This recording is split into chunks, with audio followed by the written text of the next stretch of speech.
मेरे प्यारे सभी विद्यार्थियों को सुप्रभातम। अपना चैप्टर नंबर 11 चल रहा है भाई, किरण प्रकाश की रे ऑप्टिक्स, जिसमें अपन ने कल पढ़ा था प्रिज्म से पहले जो भी लेंस थे अपने, उन सभी लेंसों के कारण जो प्रतिबिंब निर्माण था वो अपन पढ़ चुके हैं, अवतल और उत्तल दोनों के लिए। ठीक है, उसके बाद अपने नेक्स्ट टॉपिक स्टार्ट किया था प्रिज्म। थोड़ा सा प्रिज्म का इंट्रोडक्शन फिर से बता देते हैं। प्रिज्म क्या था?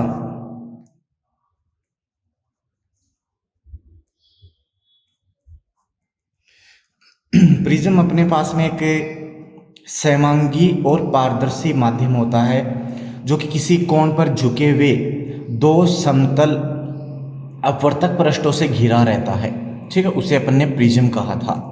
उसका डायग्राम भी अपने नोट किया था। कुछ इस प्रकार से एक प्रिज्म का डायग्राम अपन दर्शा सकते हैं। ये देख सकते हैं आप 3D में, थोड़ा सा आप इसको इमेजिन करें तो ये एक प्रिज्म की तरह आपको लगेगा। नीचे वाला आधार हो गया, ये अपवर्तक पृष्ठ हो गए, कौन कौन से? ABEF और BCDE दोनों अपवर्तक पृष्ठ हैं। ये दोनों अपवर्तक पृष्ठ जिस कोण पे झुके होते हैं उसे प्रिज्म कोण कहा था। ये प्रिज्म कोण है। और ये जो कोर है, अपवर्तक कोर, जिस पर दोनों अपवर्तक पृष्ठ जुड़े रहते हैं, उसे अपवर्तक कोर कहा। और इसके सामने वाली भुजा को, इसको आप क्या कहेंगे? आधार कहेंगे। ठीक है, ये तो कुछ डेफिनेशंस थी। तो डेफिनेशन क्या बनती है कि किसी कोण पर झुके दो समतल अपवर्तक सतहों से, पृष्ठों से घिरे हुए समांगी व पारदर्शी माध्यम को प्रिज्म कहते हैं। और अगर इस अपवर्तक फलक हैं, देखो ये रहे, इन अपवर्तक फलकों के लंबवत किसी तल द्वारा अगर अपन किसी परिच्छेद को काटें तो उस परिच्छेद को मुख्य परिच्छेद कहेंगे। और अगर मैं इसको काटता हूँ स्लाइस के रूप में तो अपने को ऐसी आकृति मिलती है ABC। और ये वाला जो कोण है ना, ये कोण क्या कहलाएगा? प्रिज्म कोण कहलाएगा। क्या कहलाएगा? प्रिज्म। और इसे कहते हैं मुख्य परिच्छेद। यहाँ पे प्रिज्म पर जब प्रकाश आपतित होता है तो दो प्रकार की घटनाएं होती हैं अपवर्तन में। एक तो होता है प्रिज्म द्वारा विचलन प्रिज्म द्वारा विचलन, और दूसरी जो घटना होती है प्रिज्म द्वारा विक्षेपण। तो पहले अपन विचलन की बात करेंगे। ठीक है, तो नेक्स्ट अपना टॉपिक होगा फर्स्ट प्रिज्म द्वारा विचलन।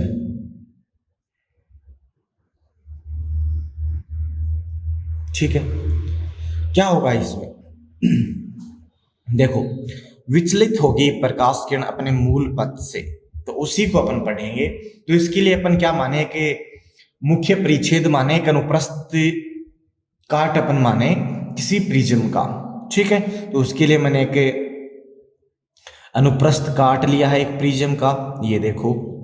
ठीक है, इसको नाम दिया है A, B और C। और ये वाला जो कोण है, ये कोण क्या होगा? प्रिज्म कोण होगा। क्लियर है? यहाँ पे दो अपवर्तक पृष्ठ हैं, एक है AB और एक है AC, ये तो आधार है।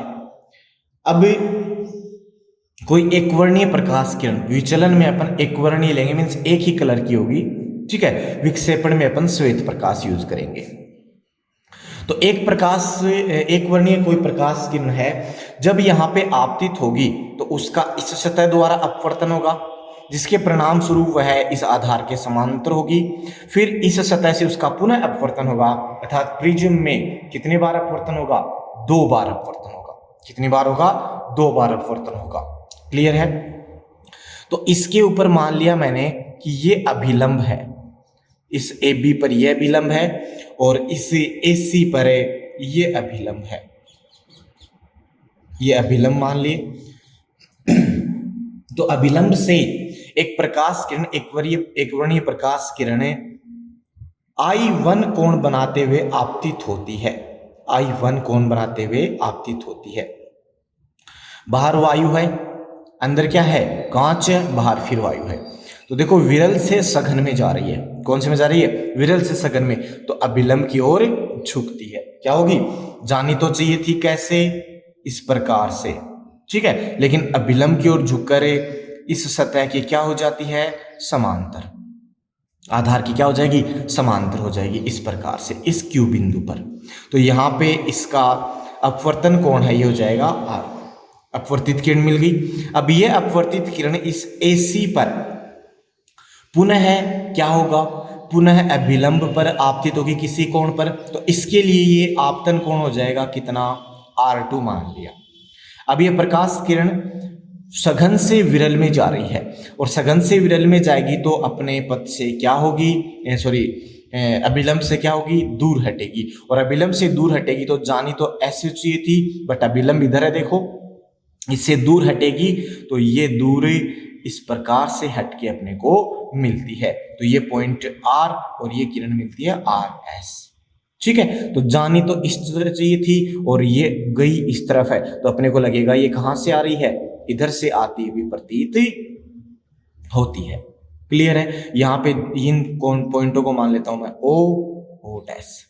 तो देखो जानी तो चाहिए थी इस PQ डायरेक्शन में, लेकिन निर्गत जो किरण है वो जा रही है RS डायरेक्शन में, जो कि निर्गत कोण I2 है, निर्गत कोण कितना है, I2। तो ये आपतित किरण की दिशा और ये अपवर्तित किरण की दिशा, तो दोनों की दिशाओं के मध्य जो कोण बना, मतलब कितनी विचलित हुई, उसे कहेंगे विचलन कोण, इसे लिखते हैं डेल से। किसे लिखते हैं, डेल से लिखते हैं। क्लियर है, समझ में आ रहा है आपको। तो जानी तो इस डायरेक्शन में चाहिए थी, लेकिन अपने को लग रहा है इधर से आ रही है प्रकाश किरण, तो आपतित किरण व निर्गत किरण की दिशा के मध्य बना कोण क्या कहलाएगा, विचलन कोण कहलाएगा। तो यहाँ पे इसको डेल से लिखते हैं, देखो ये वाला कोण क्या होगा, विचलन कोण डेल होगा। इतना क्लियर है। तो यहाँ पे देखो इस पर AB पर आपतन कोण है I1, अपवर्तन कोण है R1, AC पर आपतन कोण है R2 और निर्गत कोण है I2, ठीक है। और विचलन कोण है डेल और प्रिज्म कोण है A। इतना क्लियर हुआ। अब देखो यहां पे अपन त्रिभुज की बात करेंगे, एक चतुर्भुज की बात करेंगे। पहले अपन त्रिभुज की बात करते हैं। त्रिभुज देखो कौन सा, QO'R, QO'R। ये इस त्रिभुज में, त्रिभुज QO'R में ये वाला देखो बाह्य कोण है कितना, डेल, आंतरिक कोण है ये और आंतरिक कोण है ये। अब देखो ये वाला अभिलंब और ये आपतित किरण की दिशा, ये कोण I1 है, तो ये पूरा कोण कितना होगा, पूरा कोण I1 होगा, शीर्षाभिमुख कोण हो गए। लेकिन पूरे कोण में से ये वाला कोण कितना है, R1, तो यही तो बचेगा, यही कोण चाहिए अपने को, तो ये कोण है कोण O'QR। ये पूरा I1 था, तो I1 माइनस और ये घटा दिया R1, तो क्या बच गया, ये वाला कोण बच गया, O'QR का एक कोण, अंतः कोण बच गया। क्लियर है। ठीक उसी प्रकार देखो ये अभिलंब है और ये वाली किरण इधर निर्गत है, तो ये कोण I2, तो ये कंप्लीट एंगल कितना, I2, और कंप्लीट एंगल में से अगर मैं ये R2 माइनस कर दूं तो ये वाला कोण बचेगा क्या, तो दूसरा एंगल हो जाएगा O'RQ, जो कि कितना बचेगा, पूरा कितना था I2 माइनस ये वाला कितना R2, तो I2 माइनस R2। इतनी चीज क्लियर हुई। तो इस त्रिभुज में अपने को पता है, पहले पढ़ा हुआ अपना, कि कोई भी त्रिभुज है उसमें बाह्य कोण का मान उसके सामने दो अंतः कोणों के योग के तुल्य होता है। तो त्रिभुज इसी में QO'R में बाह्य कोण कितना है, डेल हो, तो देखो ये डेल है, ये रहा, तो इस डेल का मान आंतरिक कोणों के इक्वल होगा, तो आंतरिक कोण ये प्लस ये, तो I1 minus R1 plus I2 minus R2। Rearrange करके लिख दूं मैं इसको, तो डेल बराबर है I1 प्लस I2, और देखो minus R1 minus R2 minus common ले लिया, R1 प्लस R2, समीकरण नंबर 1। एक रिलेशन अपने को ये मिल गया। क्लियर है, ये अपने को एक रिलेशन मिल गया। अब इस त्रिभुज की बात होगी O'QR की। अब अपन नेक्स्ट त्रिभुज लें ए क्यू आर, बड़ा वाला त्रिभुज, त्रिभुज ए क्यू आर में देखो ये वाला है ए क्यू आर, इसमें ये कोण पता है अपने को कौन सा है, प्रिज्म कोण है। अब ये वाला कोण चाहिए अपने को, तो अपने को पता है कि देखो अभिलंब जो है वो भुजा के साथ में 90 डिग्री का कोण बनाता है क्या? तो ये यहां से लेकर यहां तक दिख रहा होगा आपको, यहां से लेकर यहां तक पूरा 90 है अभिलंब के साथ में। अब इसमें से ये वाला अगर R1 घटा दूं तो इस भुजा के साथ ये त्रिभुज वाला कोण बच जाएगा क्या? बचेगा कि नहीं बचेगा? मैं यहां पे लिख देता हूं एक बार, त्रिभुज में कोण है ए क्यू आर, ये किसके इक्वल होगा देखना जरा, कोण ए क्यू ओ ये 90 डिग्री है, माइनस कोण ये वाला R Q O, R Q O, R Q, ये वाला कोण इसमें से माइनस कर दो 90 में से, तो ऊपर वाला कोण बचेगा। तो ये कोण बच गया अपने पास में, A Q R is equals to A Q O पूरा था 90 और माइनस ये था R1। एंगल पता चल गया इस त्रिभुज का। दूसरा एंगल इसी प्रकार से ए R Q, A R Q देखो ये कंप्लीट इसके साथ में कितना बनाता है 90 अभिलंब के साथ में, 90 में से मैं ये R2 घटा दूं तो इस त्रिभुज का ये कोण बच जाए क्या, पूरा वाला, ठीक है। तो ये बनेगा 90 माइनस R2, क्लियर है, एंगल बच गया 90 माइनस R2, और ऊपर वाला एंगल अपने को पता है ये A है, और त्रिभुज के अंतर कोणों का योग 180 डिग्री होता है, पता है तो यहां से लिख सकते हो एंगल A, ठीक है, या फिर आप इसको लिखें Q A R plus angle A Q R plus angle A R Q is equals to 180 degree. तीनों के मान रखो, इसका मान है A प्लस में इसका मान है 90 माइनस R1 और ये है प्लस 90 माइनस R2 और is equals to 180 degree. 90 plus 90 180 cancel out हो गए, क्या बचा A माइनस दोनों से कॉमन आ गया, minus R1 plus R2 is equals to 0, और यहां से अपने को मिला है A is equals to R1 plus R2, समीकरण नंबर 2, क्लियर है। समीकरण 2 में देखो R1 प्लस R2 A है, मीन्स समीकरण 1 में R1 प्लस R2 की जगह मैं क्या लिख सकता हूं, A लिख सकता हूं। तो समीकरण 1 व 2 से ये A का मान यहां रखें तो डेल बराबर I1 प्लस I2 और माइनस A, इसको इधर ले जाएं तो बनेगा del plus A is equals to I1 plus I2, ये आपके पास रिजल्ट मिलता है। और इस इक्वेशन से देखो क्या पता चल रहा है कि अगर आप आपतन कोण का मान, इस I1 का मान आप डिफरेंट लेंगे तो विचलन कोण डेल डिफरेंट प्राप्त होगा। क्यों? क्योंकि प्रिज्म कोण तो निश्चित है, ए का मान तो फिक्स होगा, जैसे मान लो 60 डिग्री है, 30 डिग्री है, 5 डिग्री है। अब I1 का मान जितना लेंगे उसके अनुसार इस I2 का प्राप्त हो जाएगा, तो ये भी इसके अनुसार चेंज होगा। मीन्स I1 पर I2 भी डिपेंड कर रहा है और डेल भी डिपेंड कर रहा है। मीन्स विचलन कोण का मान आपतन कोण पे है, मीन्स अगर आप आपतन कोण का मान भिन्न लेंगे तो अपने को डेल का मान भिन्न प्राप्त होगा। क्लियर है? तो एक रिलेशन तो आप ये याद रखें, वेरी इंपॉर्टेंट। अभी अपन न्यूनतम विचलन कोण की बात करेंगे, ठीक है। तो न्यूनतम विचलन कोण क्या आता है, नेक्स्ट अपना इसी में टॉपिक है न्यूनतम विचलन कोण। न्यूनतम विचलन कोण, विचलन कोण को डेल से लिखा तो मिनिमम है, तो मैंने यहां पे लगा दिया डेल एम, इसे डेल एम से डिनोट अपन करेंगे। क्लियर है? अब देखो, अभी एक इक्वेशन लिखी थी मैंने, del plus A is equals to I1 plus I2 लिखी थी क्या? मीन्स आई के डिफरेंट मान पर डेल का अलग अलग मान प्राप्त होगा। मीन्स विचलन कोण का मान इस पर डिपेंड करता है। और जब अपन ने क्या किया कि आई के भिन्न मान लिए, प्रयोग किया अपने एक्सपेरिमेंट, और उसके ऊपर डेल के अलग अलग मान प्राप्त किए, और उन मानों से अपने ग्राफ प्लॉट किया आई और डेल पर।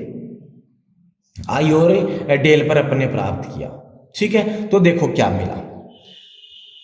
यहां पे ग्राफ प्लॉट किया अपने इस प्रकार से, एक एक्स एक्सिस पर तो लिया, ये अपन चेंज करेंगे आपतन कोण। ठीक है, आपतन कोण को लिखा अपन ने आई से, और यहां लिया विचलन कोण। विचलन कोण को लिखेंगे डेल से। क्लियर है। और अलग अलग प्रयोगों से अपन ने अलग अलग मानों से प्रयोग किया और रिजल्ट्स अपने को मिले। तो रिजल्टों के अनुसार जब ग्राफ प्लॉट किया तो ग्राफ इस प्रकार से प्राप्त हुआ। ग्राफ कैसा प्राप्त हुआ? इस प्रकार से। और इस ग्राफ को देखकर क्या स्पष्ट हुआ कि जब आपतन कोण का मान देखो बढ़ाया तो विचलन कोण का मान कम हुआ। आपतन कोण बढ़ाने पर विचलन कोण धीरे धीरे क्या हुआ? कम। और एक आपतन कोण का मान ऐसा प्राप्त हुआ जिस पर विचलन कोण का मान क्या हो गया? न्यूनतम हो गया। और उसके पश्चात पुनः आपतन कोण बढ़ाने पर पुनः विचलन कोण बढ़ने लगा। क्लियर है। तो एक मान विशिष्ट मान आपतन कोण का ऐसा प्राप्त हुआ जिसपे विचलन कोण का मान न्यूनतम प्राप्त होता है, और इसी न्यूनतम मान को न्यूनतम विचलन कोण कहते हैं, डेल एम। तो इस विशिष्ट मान आई पर अपने को डेल एम मिलेगा। क्लियर है। इस मान के अलावा अगर मैं बाकी का कोई भी डेल लेता हूं, ठीक है, मीन्स इस मान के अलावा अगर मैं आपतन कोण का मान लेता हूं तो दो आपतन कोणों पर एक अपने को विचलन कोण प्राप्त होता है, या विचलन कोण के एक मान पर आपतन विचलन कोण का एक मान दो आपतन कोणों के लिए प्राप्त होता है। तो ये डेल जो है ये इस एक आई के I1 इसके लिए है और एक इस I2 इसके लिए है। क्लियर है। तो अपने को यहाँ पे ये रखना है कि पहले तो घटेगा विचलन कोण आपतन कोण बनाने से, फिर एक निश्चित मान पर न्यूनतम होकर पुनः बढ़ता है। क्लियर है। और इस न्यूनतम विचलन कोण पर ये रहा देखो, तो किसी भी विचलन कोण या आपतन कोण के कितने मान होंगे? दो, लेकिन न्यूनतम विचलन पर केवल एक ही मान संभव है। और इस न्यूनतम विचलन आई पर ये I1 और I2 दोनों इधर ही आ गए, देखो इस पॉइंट पर आ गए। तो मैं यहां से लिख सकता हूं क्या कि del is equals to del M पर I1 बराबर क्या होगा? I2। और जब I1 बराबर I2 होगा तो उस कंडीशन में जो अपवर्तन और सेकंड फेज पर आपतन है R1 और R2 वो भी क्या होंगे? बराबर होंगे। I1 बराबर I2 है। इस समीकरण जो अपने अभी थोड़ी देर पहले लिखी थी डेल बराबर वाले से, वहां से ये भी अपने पास क्या होंगे? बराबर होंगे। तो न्यूनतम विचलन पे ये मान भी अपने को इक्वल मिलते हैं। क्लियर है। तो यहां से समीकरण क्या थी अपने पास में? ये वाली समीकरण देखो ये रही। तो डेल बराबर डेल एम पर, तो मैं यहां लिख दूं del M plus A is equals to I1 और I2 इक्वल हो गई, मीन्स ये क्या बन गया? 2I बन गया। क्या बन गया? 2I। तो यहां से I का मान पता चल गया अपने को, I is equals to A plus del M upon 2। I का मान मिल गया। आपतन कोण का मान जिस पर न्यूनतम विचलन कोण प्राप्त होता है वो ये होगा। ठीक है। दूसरी अपने पास इक्वेशन अभी लिखी थी अपने, del is equals to I1 plus I2 minus R1 plus R2 लिखी थी क्या?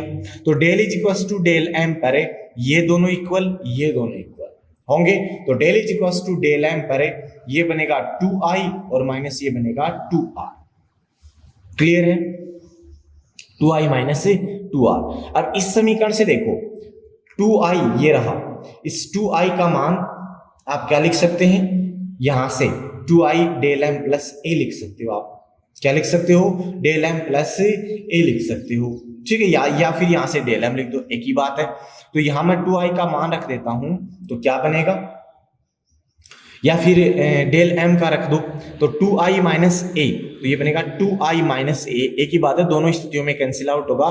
Is equals to 2I minus 2R। 2I से 2I कैंसिल आउट, माइनस से माइनस कैंसिल आउट, और क्या मिला? A is equals to 2R, और यहां से R मिल गया क्या? A upon 2। R मिल गया कितना? A upon 2। क्लियर है। I का मान मिल गया, R का मान मिल गया। तो स्नेल का नियम जानते हैं अपन, अपवर्तन का नियम होता है, वेरी इंपॉर्टेंट। अपवर्तन के स्नेल नियम से, इसलिए स्नेल का नियम कहता है कि आपतन कोण की ज्या व अपवर्तन कोण की ज्या का अनुपातिक नियतांक होता है, means mu is equals to sine I upon sine R. I और आर का मान यहां से रखें तो म्यू इज इक्वल्स टू क्या मिलता है, साइन आई का मान रखा तो a plus del M upon 2, ठीक है, अपॉन में साइन a अपॉन 2 ये मिलता है। और ये सूत्र अपने न्यूमेरिकल्स में काम आएगा और इस सूत्र को अपन कहते हैं प्रिज्म सूत्र। क्या कहते हैं, प्रिज्म सूत्र कहते हैं। इसकी सहायता से आप प्रिज्म के पदार्थ का अपवर्तनांक ज्ञात कर सकते हो। आपको प्रिज्म कोण दिया हुआ मिले, विचलन कोण मिले तो आप यहां से ज्ञात कर सकते हो, ठीक है। और इसको अपन क्या कहेंगे, प्रिज्म सूत्र कहेंगे। क्लियर है। अब एक कंडीशन अप्लाई करें अपन कि यदि जो प्रिज्म था वो प्रिज्म पतला हो, प्रिज्म क्या हो, पतला हो। प्रिज्म पतला होने का मतलब ये है कि उसका जो कोण है प्रिज्म कोण वो अल्प हो, अल्प अत्यल्प हो। प्रिज्म पतला अर्थात प्रिज्म कोण का मान या तो 5 डिग्री हो या इससे भी कम हो, लगभग 5 डिग्री या इससे भी कम, तो बहुत कम हो गया, ठीक है। साथ ही जो न्यूनतम विचलन कोण है वो ऑलरेडी डेल एम बहुत कम है, तो जब थीटा अत्यल्प होता है तो sine theta approx equals to theta के होता है। तो ए अपन ने कम लिया है, डेल एम न्यूनतम विचलन कोण है सो सबसे कम है ऑलरेडी, इस मीन्स दोनों कम है तो इनका जो औसत होगा वो और भी कम होगा। मीन्स इस साइन थीटा को मैं अप्रोक्स इक्वल्स टू क्या लिख सकता हूं, theta, means A plus del M upon 2। Same इसी प्रकार दूसरा साइन, साइन ए बाई 2 जब 5 डिग्री होगा तो 5 में अगर 2 का भाग दें 2.5 लगभग है, और साइन जब अत्यल्प है थीटा देन उस कंडीशन में ये अपन इसके इक्वल कर सकते हैं थीटा के, ठीक है। दोनों वैल्यूज यहां पुट करें प्रिज्म सूत्र में तो म्यू इज इक्वल्स टू क्या मिलता है, a plus del M upon 2 upon a upon 2, 2 से 2 कैंसिल आउट हो गया, देखो क्लियर है। यहां से क्या मिलेगा, फिर इस a से अपन डिवाइड करें दोनों साइड तो म्यू इज इक्वल्स टू 1 और plus del M upon a, 1 plus del M upon a। इस 1 को इधर ले जाएं तो ये बनेगा del M upon a is equals to mu minus 1 और del M is equals to बनता है म्यू माइनस 1 इंटू a। एक सूत्र ये मिलता है जो न्यूनतम विचलन कोण और अपवर्तन पदार्थ के अपवर्तनांक के मध्य संबंध को दर्शाता है। वेरी इंपॉर्टेंट, न्यूमेरिकल क्वेश्चंस में अपने बहुत काम आएगा, तो आप इसको याद रख सकते हैं कि डेल एम न्यूनतम विचलन कोण है, म्यू प्रिज्म के पदार्थ का अपवर्तनांक है और ए प्रिज्म कोण है। क्लियर है। तो डेल एम का मान यहां से आप क्लियरली देख सकते हैं, डेल एम का मान 2 फैक्टर्स पे डिपेंड करता है। केवल एक तो न्यूनतम विचलन कोण के पदार्थ के अपवर्तनांक पर म्यू पर और प्रिज्म कोण ए पर निर्भर करता है। यहां पर कहीं पर भी आपको I1 या I का मान नहीं दिख रहा होगा, दिख रहा है क्या, नहीं दिख रहा। इसका मतलब ये न्यूनतम विचलन कोण जो है वो आपतन कोण पर निर्भर नहीं करता। क्लियर है। तो न्यूनतम विचलन कोण 2 राशियों पर निर्भर करेगा, याद रखेंगे आप। किस किस पर निर्भर करेगा, प्रिज्म के पदार्थ के अपवर्तनांक पर और प्रिज्म के कोण पर, आपतन कोण पर कभी भी निर्भर नहीं करता। तो ये एक टॉपिक आपका प्रिज्म का कंप्लीट हो चुका है, प्रिज्म द्वारा विचलन या प्रिज्म से विचलन। जो नेक्स्ट टॉपिक है प्रिज्म द्वारा विक्षेपण, तो अपन नेक्स्ट क्लास में पढ़ेंगे। क्लियर है। इसको आप ध्यान से पढ़ें, इसमें न्यूमेरिकल क्वेश्चन या फिर ये पूरा डेरिवेशन आने की संभावना रहती है। तो न्यूमेरिकल क्वेश्चन के लिए ये वाला फॉर्मूला इंपॉर्टेंट, ये वाला फॉर्मूला इंपॉर्टेंट है, ठीक है। और ये फॉर्मूलाज भी अपने पास कहीं काम आते हैं, ठीक है। तो ये आपका टॉपिक कंप्लीट हुआ। नेक्स्ट क्लास में अपन प्रिज्म द्वारा विक्षेपण पढ़ेंगे जो इससे भी महत्वपूर्ण है, ठीक है। स्टूडेंट्स, वीडियो अगर पसंद आ रहा तो आप लाइक करें, शेयर करें और जो भी फीडबैक्स है वहां पे कमेंट बॉक्स में बताएं। धन्यवाद।